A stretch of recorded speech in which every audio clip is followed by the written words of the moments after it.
Vamos a comenzar entonces hoy día con el mensaje y quiero que usted por favor busque en su Biblia. Si no tiene Biblia no se preocupe, voy a leer los pasajes, pero si tiene su Biblia, por favor busque en el libro de Hebreos capítulo 4. Es el primer versículo que vamos a leer, Hebreos capítulo 4, versículo 16. Dice así, así que acerquémonos confiadamente al trono de la gracia, confiadamente al trono de la gracia para recibir misericordia y hallar gracia que nos ayude en el momento en que más lo necesitamos. Y también mi pasaje de la Biblia favorito, que es Mateo 11, que dice así: vengan a mí todos ustedes que están cargados y cansados, y yo les daré descanso. Carguen con mi yugo y aprendan de mí, pues yo soy apacible y humilde de corazón. Y me encanta esta promesa. Y dice, encontrarán descanso para su alma, porque mi yugo es suave y mi carga es liviana. Hermanos y hermanas, nosotros, si usted se recuerda, estamos en una serie de mensajes que se llama El mensaje de nuestra adoración. Y estamos hablando respecto a las canciones que cantamos los domingos, porque muchas veces nos gusta el ritmo de las canciones, las escuchamos, las cantamos, pero a veces no necesariamente sabemos exactamente el contenido de lo que estamos cantando. Entonces hemos estado hablando respecto a diferentes canciones. 1 Corintios 14, 15 dice así, ¿qué debo hacer entonces? Pues orar con el Espíritu, pero también con el entendimiento. Cantar con el Espíritu, sí, pero también con el entendimiento. Así que la semana pasada hablamos respecto a la gracia asombrosa de Dios, o la gracia sublime de Dios. La semana primera cantamos que hermoso es su nombre, y hoy día vamos a hablar sobre una canción que a mí me fascina, que se llama Ven ante su trono, ven ante su trono, o ven ante el altar. Vamos a orar para que Dios nos guíe. Señor Jesús, damos gracias por esta mañana, gracias por estos momentos que compartimos, gracias por tu amor, gracias por tu presencia. Queremos nosotros en esta mañana abrir nuestros corazones a ti para escuchar no lo que el pastor habla, sino que lo que tú vas a hablar a través mío. Queremos escucharlo, Señor. Por eso estamos aquí. Queremos escuchar tu voz. Oramos que nuestros corazones estén abiertos para poder no solamente escuchar, sino adecuar nuestro entendimiento hacia lo que tú nos estás diciendo. Damos gracias por este tiempo en el nombre de Jesús y todos decimos juntos, amén. Dios le bendiga. Bueno, comienzo con una pregunta. ¿A cuántos de ustedes les gusta el café? A la gran mayoría. Pregunta número 2. ¿Cuántos de ustedes se toma una taza al día? Ay, son varios. ¿Cuántos de ustedes se toma 2 tazas al día? Tendría que haber explicado mejor la pregunta. 3 tazas al día. Ahí hay una mano. 3 tazas. 4 tazas. 4 tazas. ¿No? Sean honestos, por favor. Yo creo que Marcos ahí, sí, él puso las 2 manos, así que son 10. Vamos a orar por el hermano Marcos porque él necesita rehabilitación. Porque esa es una adicción, 100%. Pero la razón por la cual pregunto esa pregunta es porque a mí me encanta el café, Y he estado conversando con algunos jóvenes y me doy cuenta que no solamente el café es algo que es parte de su vida, sino que es importante que el café sea un café especial. Que sea un café de una cierta marca, que sea un café de un cierto lugar físico. De hecho, hay varios jóvenes que ellos van a un café y ellos van a manejar una larga distancia y van a pagar un alto precio por tener el espacio, el ambiente perfecto y el café perfecto. Yo no soy esa persona. De hecho, no lo entiendo. No lo estoy criticando, pero no lo entiendo. Porque para mí, lo más importante, lo único que me importa a mí es que el café haga lo que tiene que hacer. En otras palabras, que el café produzca en mí el efecto que yo necesito que produzca. De hecho, yo diría que estoy siendo crítico con Marco, porque yo creo que yo también soy adicto. Y le voy a decir por qué. Porque yo ni siquiera estoy tan seguro si me gusta tanto el sabor del café. Si soy honesto. Porque cuando yo necesito un café, no estoy pensando necesariamente en el sabor que tiene el café. Yo estoy pensando, tengo sueño y necesito despertar. Y voy y me tomo un café. De hecho, hay un pastor Josh que es antes del café y otro pastor Josh completamente diferente después del café. ¿Cuántos de ustedes están conmigo? Usted no quiere conocer al pastor Josh antes del café. Porque el Josh descafeinado no es muy simpático. Es muy importante eso para mí. Bueno, y una de las cosas que es una rutina diaria mía, quizás de muchos de ustedes también, es levantarse en la mañana, ir a la cafetera, poner las 4 cucharadas de café, ¿cierto? Para las 4 tazas de café y tomarse el café, y eso produce una transformación y uno ahora se siente bien para poder enfrentar el día. ¿Por qué estamos hablando de café si tenemos que estar hablando sobre la palabra del Señor? Se los voy a contestar. Porque de la misma forma en que muchas veces nosotros tenemos un cierto ritual que nos transforma en la parte humana, nos transforma en las personas que nosotros queremos ser, en cierta forma, no exactamente igual, pero en cierta forma era lo que sucedía con los israelitas en el Antiguo Testamento. Los israelitas tenían que hacer una rutina diaria. Porque un problema que tiene el café es que uno se toma el café y uno siente el efecto de la cafeína, pero luego uno tiene que volver al otro día y hacer lo mismo, volver al otro día y hacer lo mismo. No existe el café que uno se lo tome y luego no necesita tomarse ningún café por el resto de su vida. No, uno tiene que seguir volviendo. Lo mismo pasaba con los israelitas en el Antiguo Testamento. Ellos tenían que presentarse, esto era lo que ellos tenían que hacer, tenían que presentarse ante el sacerdote. Tenían que presentarse ante el sacerdote periódicamente con el sacrificio que ellos tenían. Y ese sacrificio, según la tradición, cubría, ¿cierto?, los pecados que habían cometido durante ese periodo de tiempo. Y tenían que acercarse y tenían que hacerlo periódicamente. En otras palabras, que el perdón de los pecados duraba solamente un tiempo limitado, porque tenían que volver vez tras vez tras vez tras vez. Y eso, en cierta forma, producía como una transformación dentro de ellos. Pero si usted se acuerda, el domingo pasado nosotros estábamos hablando respecto al hecho de que en esta tradición estaba todo esto, todos estos rituales estaban apuntando hacia un último sacrificio, que era el sacrificio de Cristo, ¿cierto? El Cordero de Dios que quita el pecado del mundo. Él fue sacrificado una vez y para siempre. Por lo tanto, ya no tenemos que hacer estos rituales. Primera de Juan 2:2 dice así. Dice, Él, Jesús, está hablando de Jesús, es el sacrificio por el perdón de nuestros pecados. Y no solo por los nuestros, sino por los de todo el mundo. Romanos 6:10 dice, en cuanto a su muerte, murió al pecado, ¿cuántas veces? Una vez y para siempre. No vez tras vez tras vez para que nuestros pecados fuesen cubiertos por un tiempo limitado. Entonces Jesús lo que hizo, cuando Él murió por nuestros pecados, Él abolió, Él eliminó todo el sistema sacrificial. Ya eso no existe. Entonces la semana pasada hablábamos respecto de que nosotros ya no tenemos la necesidad de presentar nuestros sacrificios ante Dios. Ya no es necesario, porque todo ha sido pagado. Y esa, hermanos y hermanas, es la buena noticia. Entonces, la pregunta es la siguiente. ¿Por qué cantamos esa canción? ¿Por qué cantamos ven ante el altar?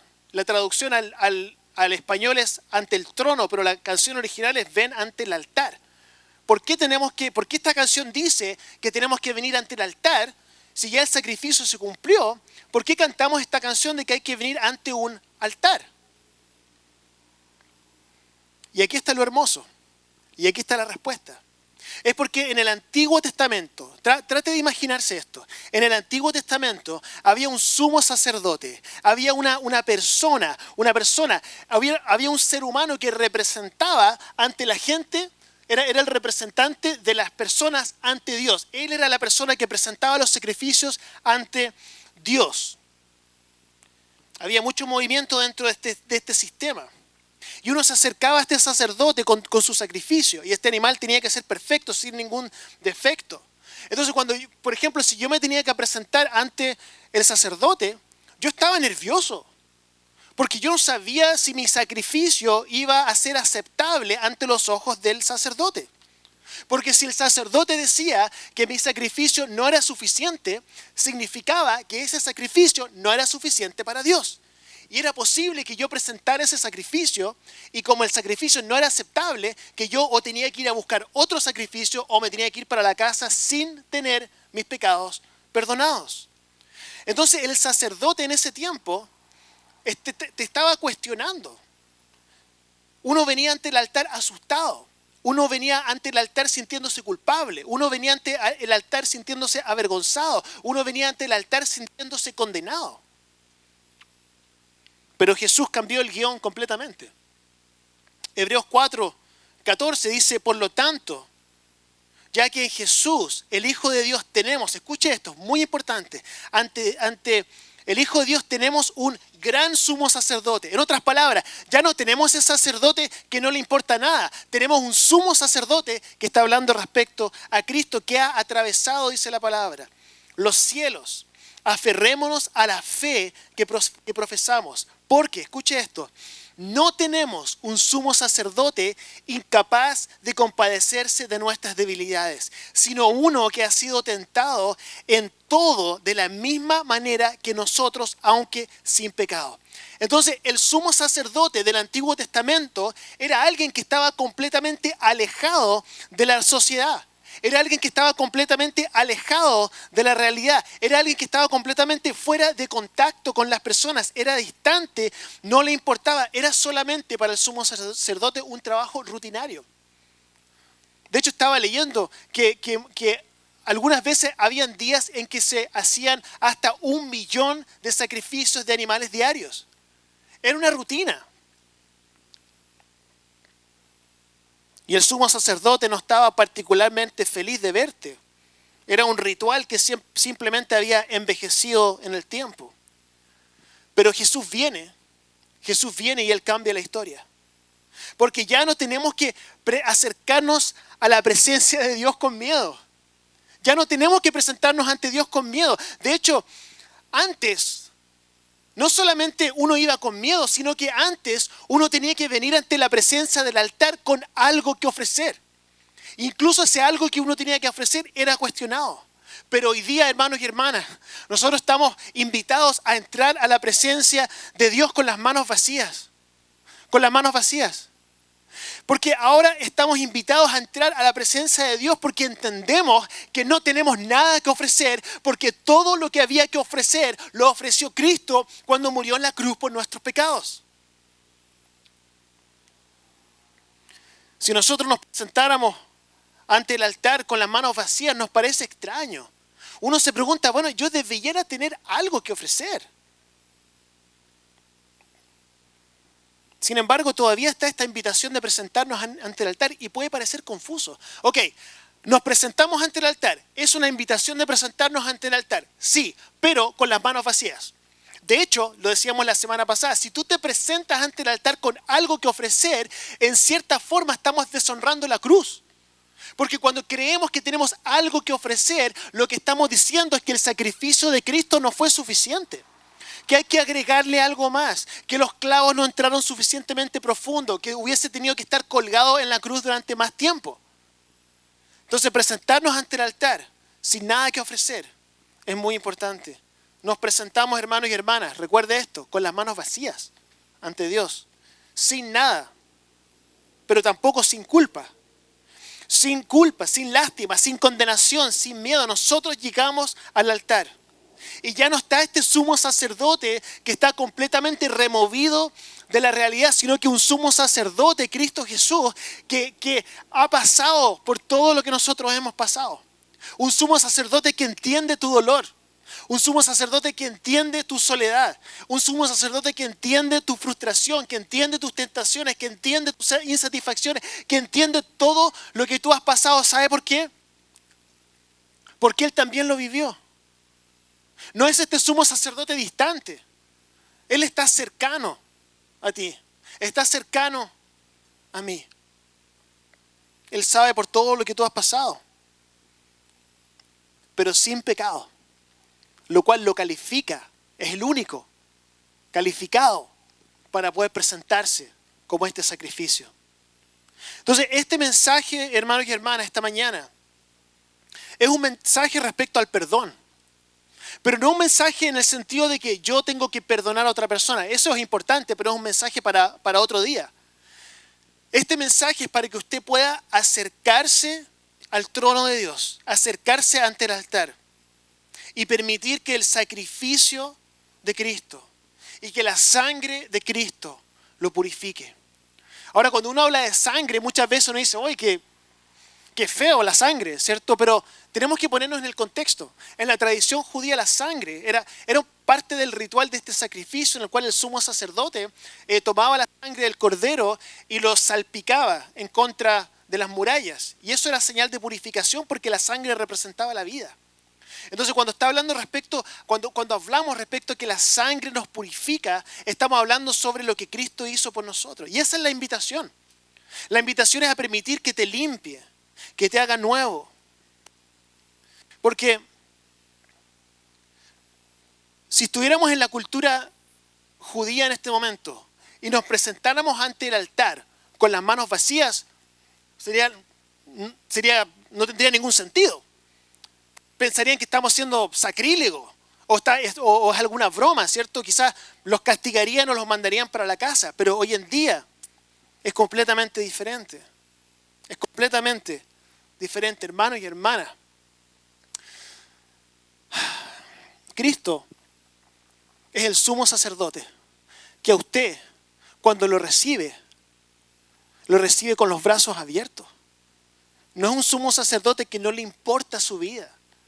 Es un sumo sacerdote que sabe lo que usted está viviendo. Y es por eso que cuando hablamos respecto a Cristo y hablamos respecto a cómo Cristo nos ve a nosotros, tenemos la imagen del hijo pródigo y de ese padre, ¿cierto? Si usted no conoce la historia del hijo pródigo, es la historia de un hijo que le pide su herencia a su padre y se va y se la gasta y se da cuenta que él se fue y que ahora quería volver a la casa de su padre. Y luego va caminando de vuelta y quiere que su papá lo perdone y quizás está ensayando qué es lo que le va a decir al padre, asumiendo de que lo mejor que su padre le pudiese dar sería que fuese uno de sus esclavos. Y después vuelve. Y la palabra de Dios dice así.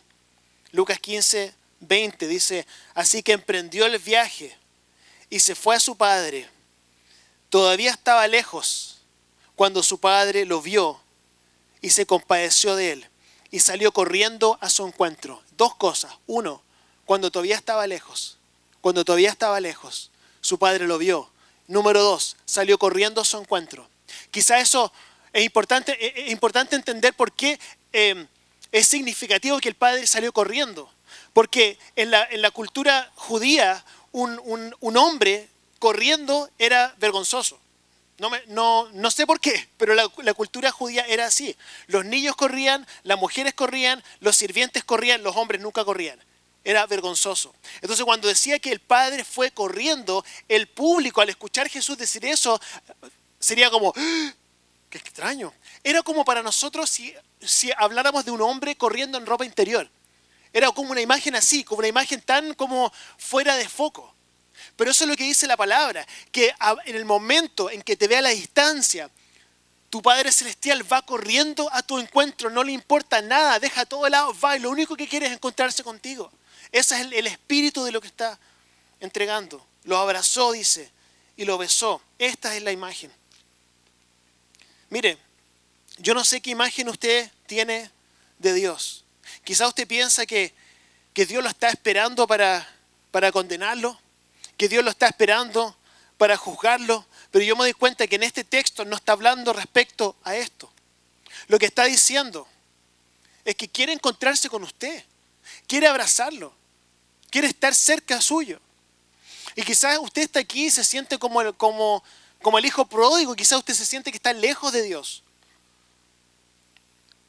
Pero cuando Dios usted lo ve a la distancia, Él sale corriendo a buscarlo. No es un Dios lejano. No es un sumo sacerdote que es incapaz de relacionarse con lo que usted está viviendo. Él es un Padre cercano, un Padre amoroso. Quizás ese es usted hoy día. Entonces la invitación de hoy día es que usted se acerque al altar. Yo sé que no tenemos un altar aquí, pero que se acerque ante el trono, que usted se acerque. Y le voy a ser honesto, esta semana fue una semana difícil. Fue una semana difícil. Y quizás algunos de ustedes se sienten hoy día cansados. No le voy a pedir que levante la mano si se siente cansado, pero quizás usted se siente cansado hoy día. Y quizás este es su domingo. Quizás este es un domingo en el cual Dios tiene algo especial para usted. Yo realmente lo creo. que hoy día, yo creo que todos los domingos Dios tiene algo especial. Pero yo creo que este domingo Dios tiene algo más especial aún para usted. La canción dice así, dice, si abatido y dolido estás, y cansado del peso cargar, si al final del camino estás, sin saber hacia dónde mirar. La canción dice, Cristo te llama. Cristo te llama. ¿Alguna vez usted ha estado tan cansado que no puede descansar? Un cansancio tan profundo que no puede dormir de lo cansado que usted está. Porque hay un cansancio que es físico. Ayer yo estaba cansado físicamente, porque hicimos una cicletada con algunos hermanos y yo estaba cansado. El hermano Hugo acá estaba como que recién hubiese despertado en la mañana, pero el resto estábamos cansados. Físicamente, porque hay un cansancio que es un cansancio físico. Y el cansancio físico, yo me acosté a las 8 de la noche ayer y dormí como un bebé. Porque un cansancio físico, hay un cansancio que es físico. Y ese cansancio se va cuando uno descansa. Hay un cansancio mental, que es un cansancio que se va cuando uno tiene un hobby o uno hace algo para distraerse.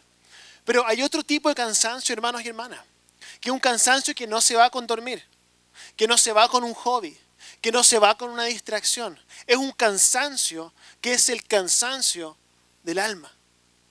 Hay un cansancio que es un cansancio profundo del alma, un agotamiento profundo. Pero lo bueno es que la Biblia nos da la receta para esto, nos da la receta para salir de esto. Escuche esto, Mateo capítulo 11, lo acabo de leer, versículo 28, vengan a mí, dice, vengan a mí. No dice vayan al medicamento, vayan a la autoayuda, vayan a los hobbies, no digo que todo eso sea malo, pero no es lo que dice el texto. El texto dice, vengan a mí. Todos ustedes que están cansados y agobiados, y yo les daré descanso, carguen mi yugo y aprendan de mí, pues soy apacible y humilde de corazón, y encontrarán, ¿qué es lo que dice? Descanso para su alma. Porque mi yugo es suave y mi carga es liviana. Quizá algunos de ustedes están agotados y usted necesita descanso para su alma. Entonces yo quiero invitarlo hoy día, en un momento más, que usted pase aquí adelante y vamos a orar por usted. Uno puede decir, bueno, es que yo ya recibí a Cristo en mi corazón. Yo ya pasé adelante una vez en mi vida. Yo ya me bauticé. Perfecto. Pero no sé usted, pero yo necesito a Cristo todos los días. Y yo lo necesito hoy día. Entonces yo quiero invitarlo en un momento que usted pase aquí adelante. Y voy a invitarlo a que usted venga ante el altar. Y no es para entregar nada. Yo no quiero que usted venga aquí ante el altar para entregar algo. No, Cristo ya lo entregó todo. Yo quiero que usted venga para recibir oración, para recibir esperanza, para recibir perdón, para recibir lo que usted necesite de parte de Dios, que usted lo pueda recibir. Así que voy a pedir que mi hermano Hugo pueda pasar aquí adelante, Joel, Rodolfo, Marcos, si pueden pasar aquí adelante, y vamos a tener un tiempo de oración. Y usted también pasen todos los hermanos que necesiten oración, ustedes pueden pasar aquí adelante. Así que voy a pedir que se pongan aquí y usted pase y nosotros vamos a orar por usted. Y escuche este versículo, Hebreos 4:16, dice así. Dice, así que acerquémonos confiadamente al trono de la gracia para recibir misericordia y hallar la gracia que nos ayude en el momento en que más lo necesitamos. Insisto, no venimos al altar a ofrecer nada. Venimos al altar a buscar descanso para sus almas. Así que venga usted con confianza. Vamos a orar por usted. Vamos a cantar la canción. Ven ante el trono y vamos a orar. Venga con toda confianza. Vamos a orar por usted.